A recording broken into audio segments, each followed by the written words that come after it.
ফেব্রুয়ারির মাঝামাঝি সময়ে শুরু হতে যাচ্ছে পবিত্র রমজান, অথচ রোজাকে সামনে রেখে এখনই মাছ, মাংস ও ডিমের বাজারে এর প্রভাব পড়তে শুরু করেছে। মাংস ও ডিমের চেয়ে বেশি বেড়েছে ব্রয়লার মুরগির দাম। বর্তমানে বাজারে প্রতি কেজি গরুর মাংস 800 টাকায় বিক্রি হচ্ছে। তবে গত সপ্তাহের তুলনায় ব্রয়লার মুরগির প্রতি কেজিতে বেড়েছে 15 থেকে 20 টাকা। বিপরীতে ফার্মের মুরগির ডিমের ডজন মিলছে 100 থেকে 110 টাকায়। আজ রাজধানীর কারওয়ান বাজার সহ বিভিন্ন বাজারে এ চিত্র দেখা গেছে। এদিকে মাছের দামও তুলনামূলক বেশি বলে জানিয়েছেন ক্রেতারা। শীতের শেষে এসে সবজির বাজারেও স্বাভাবিক হয়েছে সরবরাহ।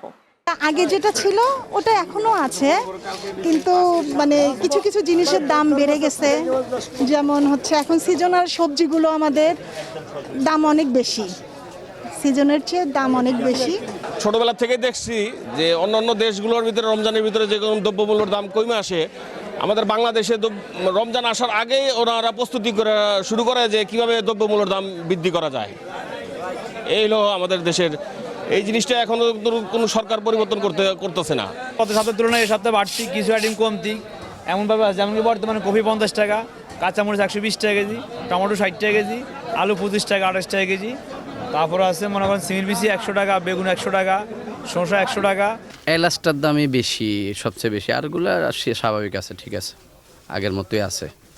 এলাচটার দাম বেশি, এটা হচ্ছে 5200-300 কিনেই পরে, এরকম আর কি।